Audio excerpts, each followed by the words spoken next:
তো মকআপ জিনিসটা কি? যে ডিজাইনটা করলাম ওইটা রিয়েল লাইফে ব্যবহার হইলে দেখতে কেমন লাগবে এটাই, তাই না? এটা এই জিনিসটাকে ফুটিয়ে তোলা, ওইটাকে রিয়েল মানে রিয়েলি ওইটাকে বানানোর আগেই কৃত্রিমভাবে জিনিসটাকে ফুটিয়ে তোলা, এটাই তো মকআপ। তো এটা এ, এর মধ্যে বেশিরভাগ ক্ষেত্রে মকআপ করা লাগে হলো প্যাকেজিং ডিজাইনের ক্ষেত্রে। ঠিক আছে, আপনার প্যাকেজ একটা ডিজাইন করলেন, বাট এটা অ্যাকচুয়ালি প্রিন্ট হওয়ার পরে প্যাকেজটা দেখতে আসলে কেমন লাগবে এটা খুবই গুরুত্বপূর্ণ। ঠিক আছে, তো এর মধ্যে কমপ্লেক্স প্যাকেজিং যদি হয়, ধরেন এই যে যেমন এই চিপসের প্যাকেট এই ইত্যাদি, এগুলোর জন্য আপনার তখন থ্রিডি, মানে আপনি যদি নিজের মতো করে বানাতে চান তখন আসলে লাগে হলো থ্রিডি যে কোনো একটা সফটওয়্যার। যেমন মোস্ট পপুলার থ্রিডি সফটওয়্যার বর্তমানে হলো ব্লেন্ডার। ঠিক আছে, তো এরকম সফটওয়্যারগুলো লাগে।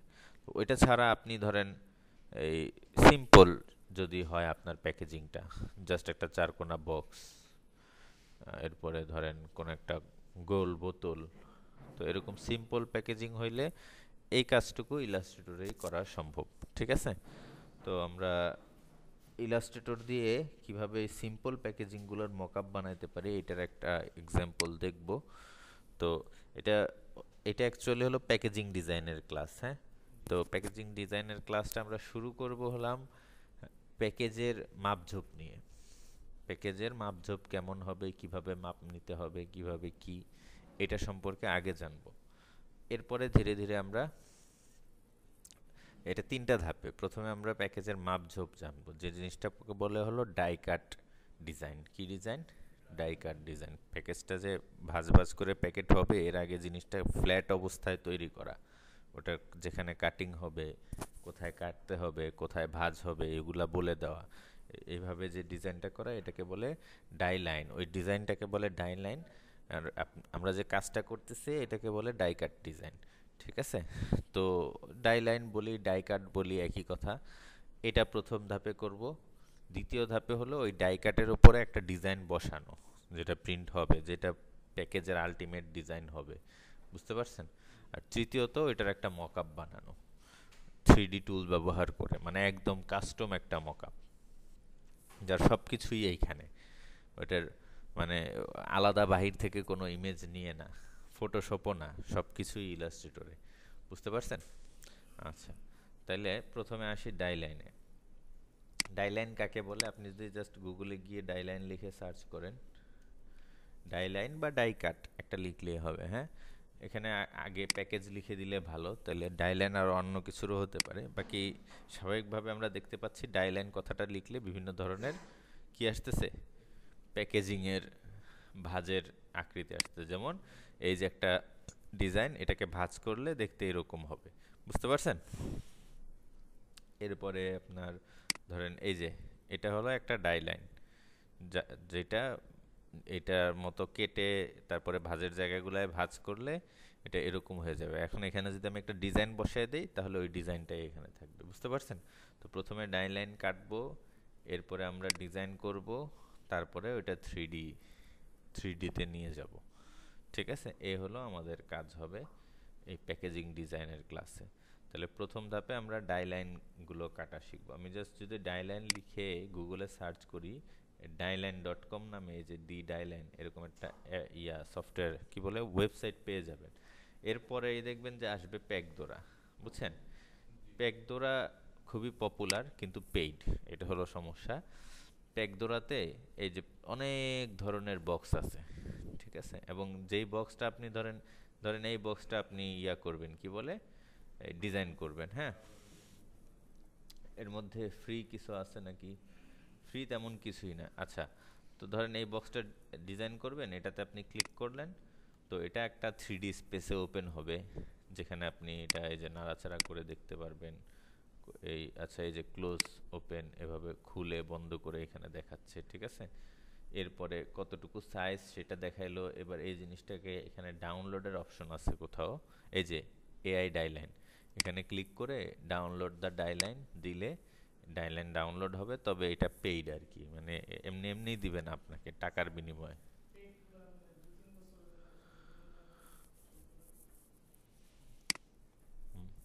একসাথে কোনো অপশন নাই, মান্থলি পেমেন্ট, মান্থলি বা ইয়ারলি।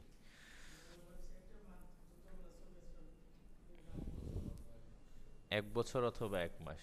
ছবি ডাউনলোড করে ফেললেন, এটা তো আসলে ছবির কাজ না, এইটাই একটা সফটওয়্যার যেখানে আপনি কমপ্লিট প্যাকেজিং এর কাজটা করতে পারবেন।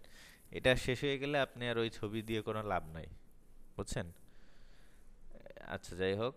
তো এই যে এখানে আপনার কিন্তু এই যে ইঞ্চি হিসাবে মাপ টাপ সব কিছু দেয়া আছে। তো আপনি যখন এই যে ডাউনলোড দিবেন, একটা এআই ফাইল নামবে, আমার পরে সেই এআই ফাইলের মধ্যে জাস্ট এই জিনিসটা থাকবে, এর মধ্যে আপনি আপনার মতো করে কি বসাবেন, ডিজাইনটা বসাবেন আর কি, মকআপ না মানে ডিজাইনটা। ডিজাইনটা বসানোর পরে এরপরে আপনি যখন ওই ডিজাইনটাকে আবার এখানে ওপেন করবেন, তখন দেখবেন যে আপনার বক্সের মধ্যে ওই ডিজাইনটা বসে পড়ছে।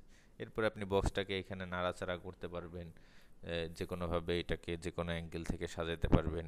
এখানে আবার ব্যাকগ্রাউন্ড দেওয়ার অপশন আছে বিভিন্নভাবে, এখানে মকআপ তৈরি করতে পারবেন। মানে প্যাকডোরা এটা স্পেশালি প্যাকেজিং ডিজাইনের মকআপ বানানোর জন্যই এই ওয়েবসাইটটা, তবে পেইড, ফ্রি না। হ্যাঁ, আচ্ছা এবার আসি, তাহলে ফ্রি কি করতে হবে? ফ্রি হলো একটু কষ্ট করে আমাদের ম্যানুয়ালি জিনিসটা বানায় নিতে হবে, আবার এত কমপ্লেক্স পারবো না, সিম্পলগুলা পারবো, ঠিক আছে? কমপ্লেক্স পারতে হলে 3D ডিজাইন শিখতে হবে, তো ওইদিকে আমরা যাব না এখন। এই ডাইলাইন যদি এটাতে ঢুকেন, না এইটা না, সরি, ডাই কাট লিখতে হবে, ডাই কাট, এই যে ডাই কাট টেমপ্লেটস, ঠিক আছে? এই ওয়েবসাইটটাতে ঢুকলে আপনি অনেক ধরনের ডাই কাটের টেমপ্লেট পেয়ে যাবেন, অনেক ইমেজ পেয়ে যাবেন, এগুলার মাপ টাপ সব লেখা থাকবে।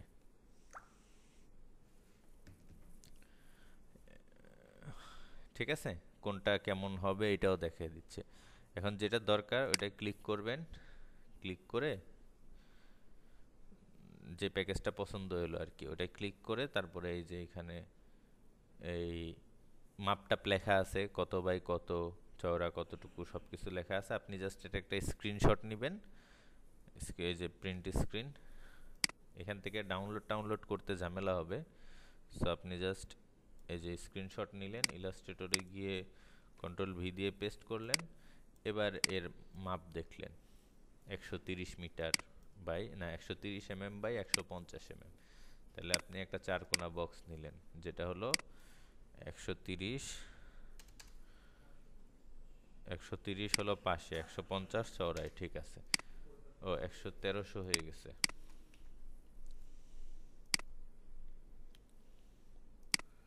তাহলে এই প্যাকেজিং যেহেতু এটা পরবর্তী প্রিন্ট হওয়ার পর আবার ভাঁজ করতে হবে, তো মাপঝোপে ভুল হইলে সমস্যা, এই জন্য মাপঝোপটা ঠিকঠাক মতো দিতে হবে। তো এই যে এইটা নিলেন, এরপরে বলতেছি কি যে এটা হবে হলো 50 চওড়া, তাহলে উপরে ওই যে 150 তাহলে আবার আরেকটা নিব, শুধু উইডথটা কম, উইডথ হলো 50 এই যে নিলাম। এরপরে এই কোণা ধরে মিলে হয়ে গেল। আবার এই সেম এই দুইটাই কিন্তু এইখানে, তাই না? তো এই দুইটাকে কপি করে আমি যদি এই অ্যাঙ্করে ধরে এখানে বসাই দেই, বাস আমার চার পাশ হয়ে গেল, মানে মেইন যে বডিটা, ঠিক আছে? এখন শুধু উপরে আর নিচে। এবার উপরে নিচে কিভাবে, এটা কিভাবে করবেন? উপরে নিচে এই অংশটা কি বলেন তো? এই অংশটা হলো বাড়তি আর কি, ওই যে আঠা লাগানোর জন্য, ঠিক আছে? তো এই অংশটা আসলে ছোট বড় হইলে কোনো সমস্যা নাই, বাকি এগুলার মাপ কিন্তু ঠিক থাকতে হবে। এই যে উপরে এগুলা যদি আপনার মাপে ভুল হয়, তাহলে দেখবেন যে ভাঁজের সময় লাগতেছে না জায়গা মতো, বুঝছেন? এখন এটার সাথে এটা কিভাবে মিলাবেন? সহজে মিলাইতে পারেন, এখানে দেখেন,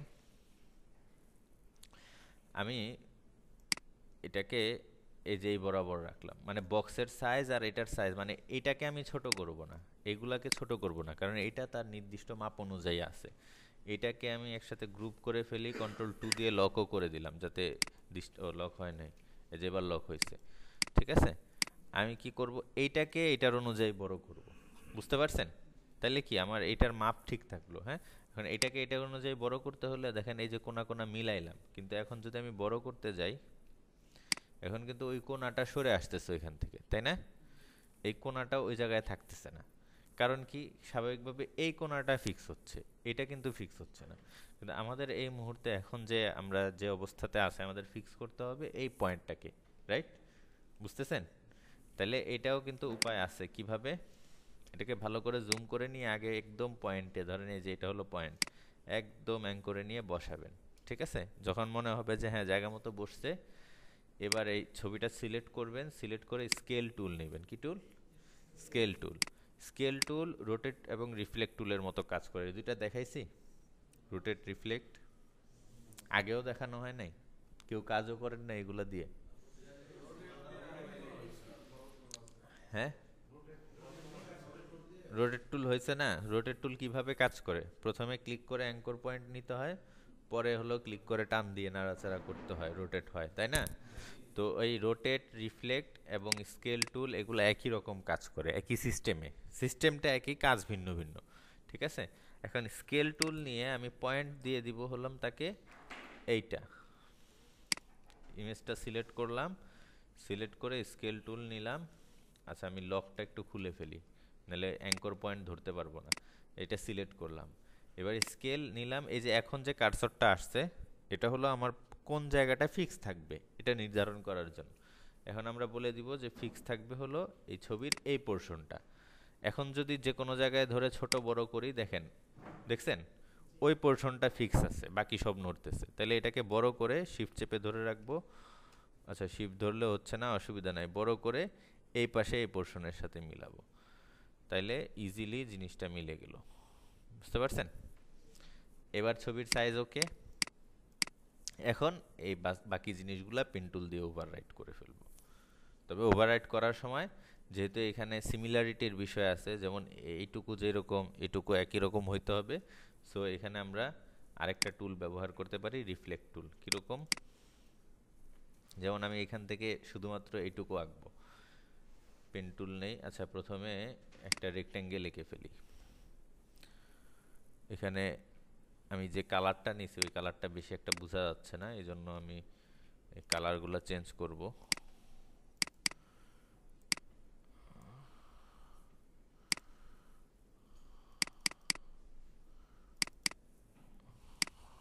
এই যে এখন ক্লিয়ারলি বোঝা যাচ্ছে।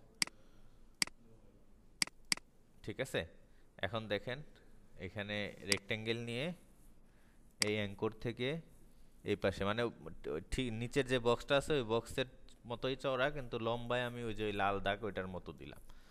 দিয়ে এবার ডিরেক্ট সিলেকশন টুল নিয়ে এই পয়েন্ট ধরে এদিকে চাপাই দিব, শিফট ধরে রাখবো যাতে এটা উপর নিচে উঠে না যায়, তাহলে উপরের অংশটা আমাদের সমান থাকবে।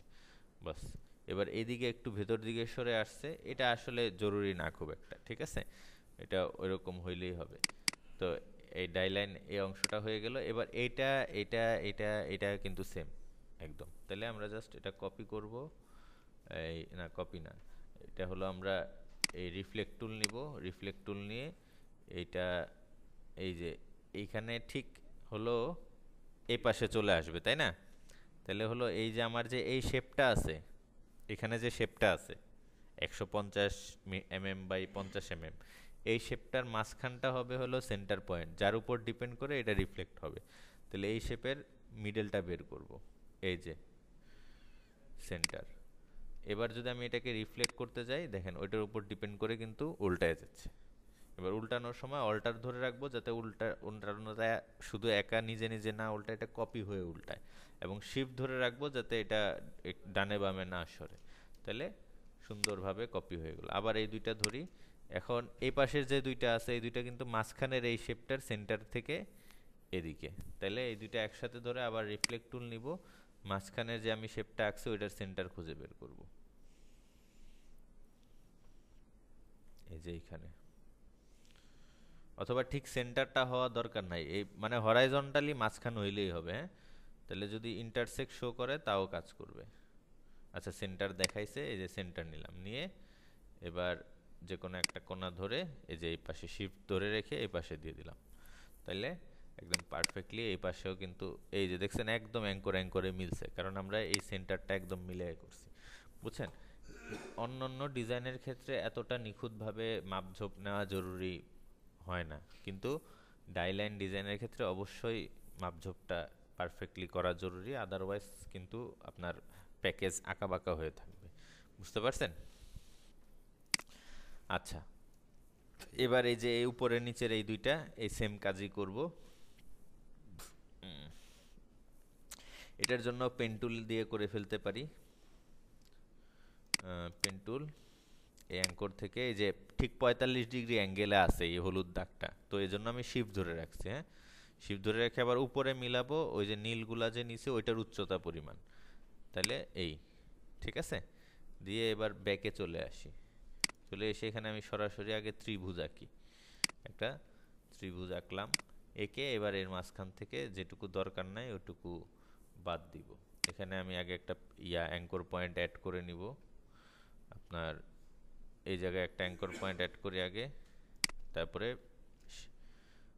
আচ্ছা অ্যাঙ্কর পয়েন্ট অ্যাড করব না, সরি, একদম ডিরেক্ট এখানে নতুন একটা অ্যাঙ্কর পয়েন্ট নেব। এবার শিফট ধরে রেখে এই কোণা বরাবর আরেকটা নিলাম।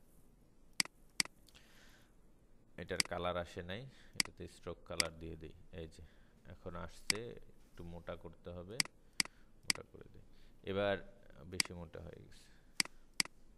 এবার এই অংশটাকে ফেলে দিব, কিন্তু এই অংশটা ফেলতে গেলে আপনার এই পাশের এই দাগটাও চলে যাবে। যাক, চলে, অসুবিধা নাই। একসাথে এই দুইটাকে ধরেন, শেপ বিল্ডার টুল নেন, নিয়ে এইটুকু এখানে এই যে দেখেন পুরাটা মিলে যাচ্ছে। এর মানে হলো এই যে আমি যে এই দাগটা নিচ্ছি এখানে গ্যাপ আছে, বুঝতে পারছেন? সো আমি যদি এটাকে জুম করি তাহলে দেখব যে কোথাও না কোথাও অবশ্যই গ্যাপ আছে, এই পাশে না থাকলে ওই পাশে আছে। এই পাশে উপরে চলে গেছে, তার মানে আমি একটা জিনিস, এই পাশেই গ্যাপ আছে, ঠিক আছে। এই পাশে তাহলে ডিরেক্ট সিলেকশন নিয়ে এই পাশের অ্যাঙ্করটা সিলেক্ট করে আর একটু এইদিকে বাড়তি বের করে দিলাম, যাতে করে গ্যাপ থাকার কোনো অনিশ্চয়তা না থাকে। এবার এই যে এতটুকু নিলাম আর এইটুকু বাদ দিয়ে দিব। দিয়ে এবার আবার পেন টুল নিয়ে এই যে এই মাথা থেকে শিফট চেপে ধরে এই অ্যাঙ্কর পর্যন্ত আরেকটা টান দিয়ে দিলাম।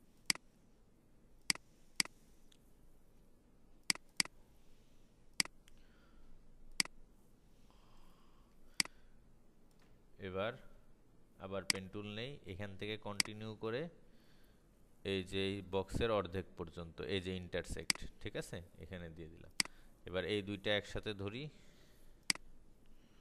এইটা আর হলো এইটা, এই দুইটা একসাথে ধরে গ্রুপ করে ফেলি। গ্রুপ করে এবার শুধু রিফ্লেক্ট করব।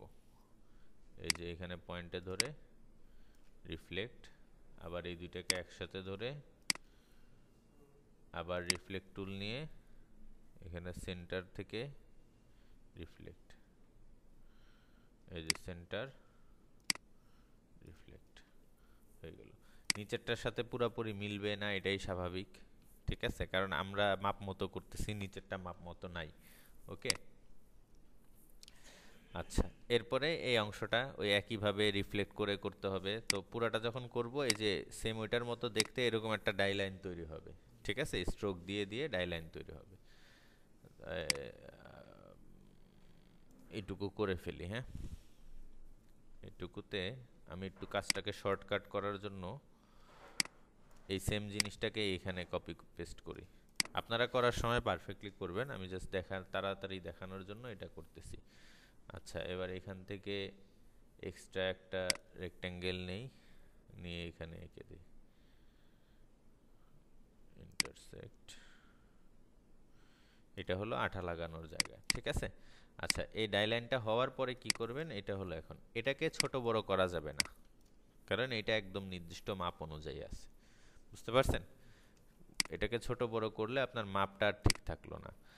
এখানে দেখেন আমরা কিন্তু এটা অনির্দিষ্ট মাপে নিছি, এজন্য এখানে যে এলোমেলো মাপ উঠতেছে, কিন্তু ওপর নিচে যদি হিসাব করেন দেখেন সুন্দর একটা মাপ আসছে, ঠিক আছে। আচ্ছা, এটা ছাড়া সুন্দর আসতেছে, এটা সহ নিলে এখানে এই যে একটা এলোমেলো মাপ আসতেছে, তাহলে এইটার মাপটা আমরা একটা সুন্দর মাপ দিয়ে দিব।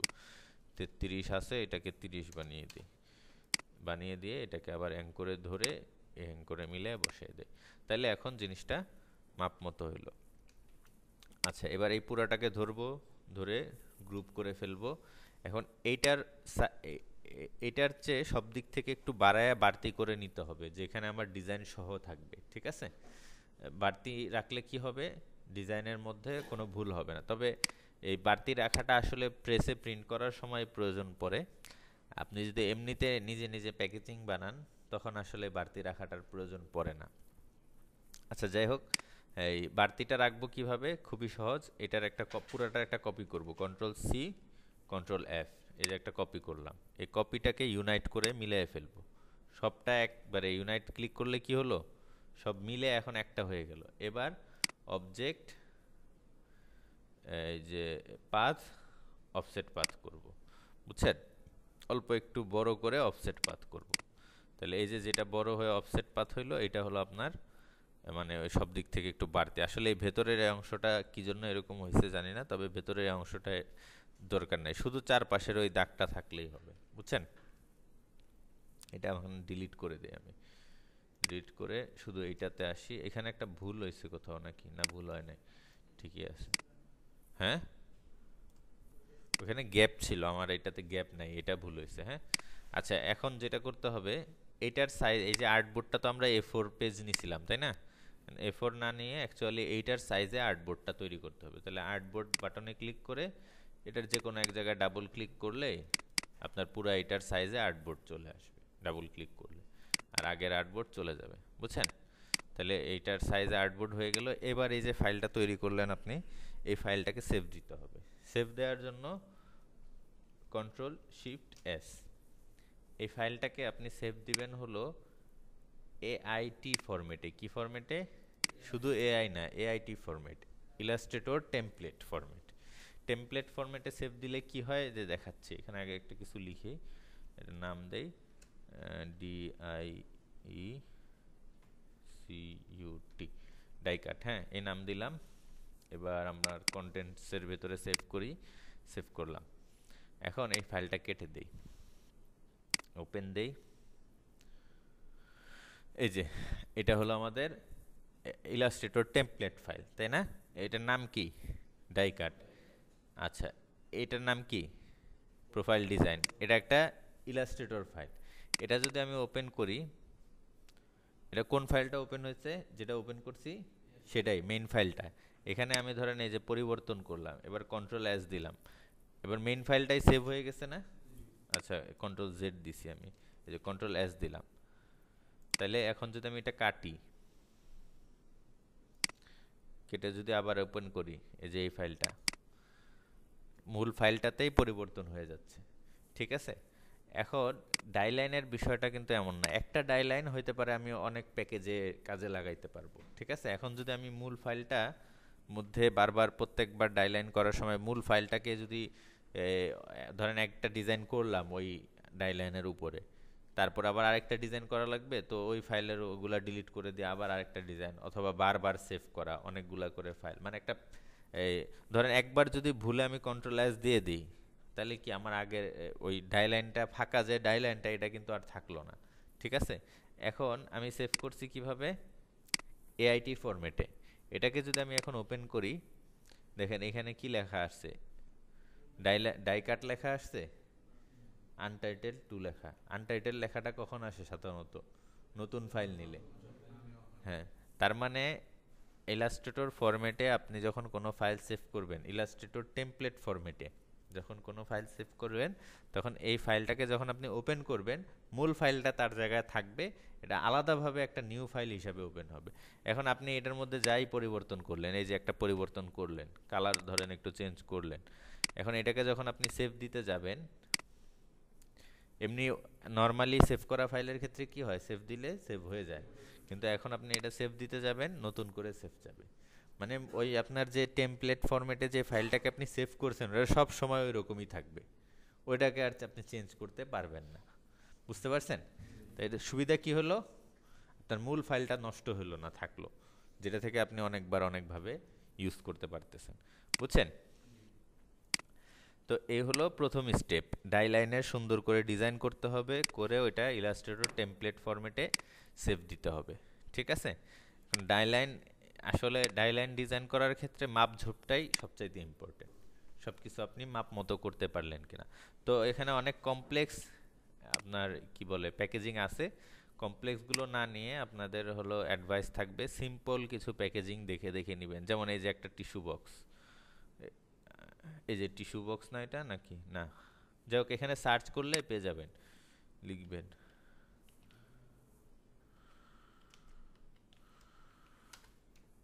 টিস্যু বক্স লিখলেন, এই যে সিম্পল একটা ডাই কাট, বুঝতে পারছেন? যেটা হলো আপনার এই ডিজাইন করাও সহজ, সব কিছুই সহজ। তারপরে ধরেন আপনি সার্চ করলেন একটা এই মেডিসিন বক্স,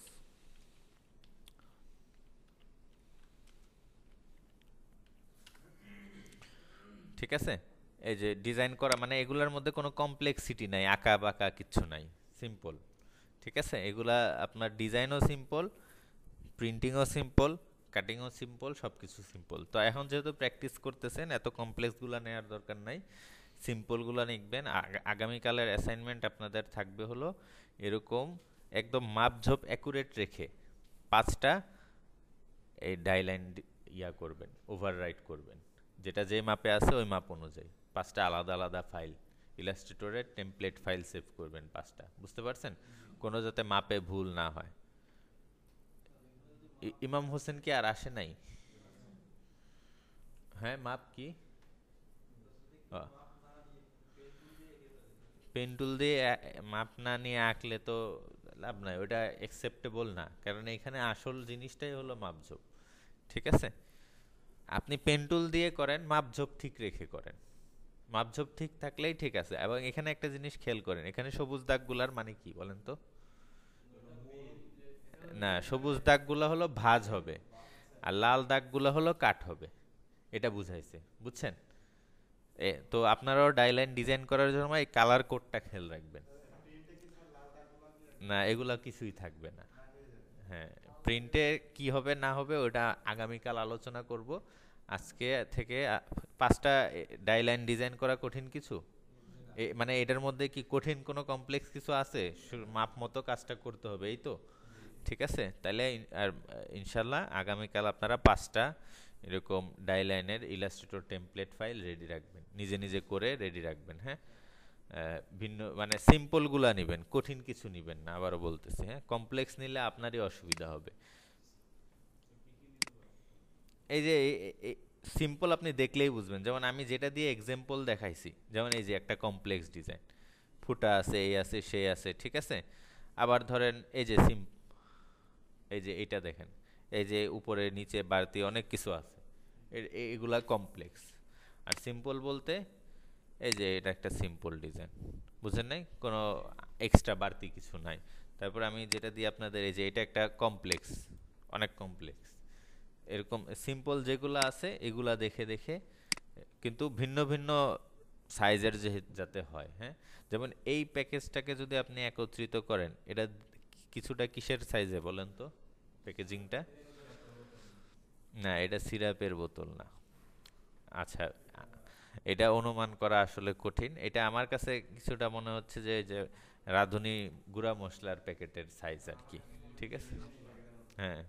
আচ্ছা, এখানে আরেকটা মজার বিষয় আছে, আপনি কিন্তু চাইলে এখান থেকে মাপ চেঞ্জ করে নিয়ে করতে পারেন, মানে আপনি এখানে যে মাপ দিবেন ওই মাপে এটা তৈরি হবে, টুলি ডিজাইনটা, ঠিক আছে? তাহলে একটা থেকেই 5টা বানিয়ে ফেলতে পারবেন। কি? হ্যাঁ, আপনারা লিখে সার্চ করবেন টিস্যু বক্সের মাপ কত বাই কত হয়, তারপরে আপনার আর কি আছে,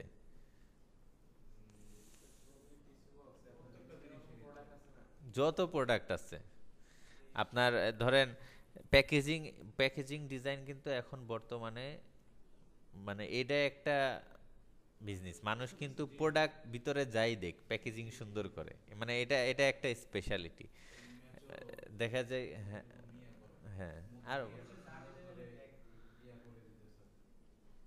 এটাই আর কি, দেখা গেল ভিতরে 2টা চকলেট দিলেন কিন্তু প্যাকেজিংটা আপনি সুন্দর করলেন। হুম। তারা প্যাকেজিং এ ফোকাস করে না, কিন্তু প্যাকেজিং এ ফোকাস করলে আসলে মার্কেটিং ভালো হয়, ঠিক আছে? আপনি একজন একটা আতরের দোকানে গিয়ে আপনি আতর কিনলেন, সে বড় শিশি থেকে ছোট শিশিতে ঢেলে মুখা লাগায় দিয়ে দিল।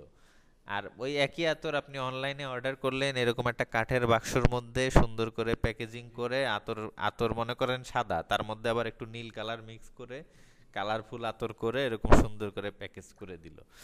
ওইটা ওই 200 টাকার আতরটাই এখন দাম 2000 টাকা, বুঝেন নাই? তো প্যাকেজিং খুবই গুরুত্বপূর্ণ জিনিস, বুঝছেন?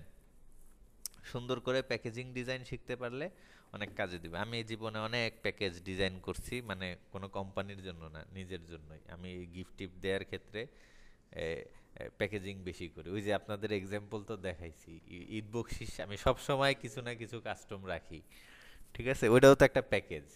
একটা কার্টুনের ছবি, চোখ মুখ ছাড়া, ওটা কাটছি, কেটে 10 টাকার নোট নিছি, নিয়ে একটা ওই যে চুল কাটার ব্যান আছে না, ওই ব্যান কিনছি, এক এক এক কি বলে, এক বক্স ব্যান, ছোট ছোট ব্যান, ওই একটা করে ব্যান লাগায় দিয়ে দিছি।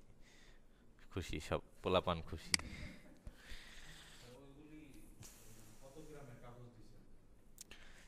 এই 300 400 500 এরকম জিএসএম আর কি। এই প্রিন্টারে হয় আপনার, যতক্ষণ পর্যন্ত কাগজ এরকম বাঁকা হবে এই প্রিন্টারে হবে। কিন্তু যদি বাঁকা হওয়ার মতো না হয়, শক্ত, তখন আর হবে না এই প্রিন্টারে। যেমন এই কাগজও এই প্রিন্টারে প্রিন্ট করা যাবে, কারণ এটা বাঁকা করা যাচ্ছে।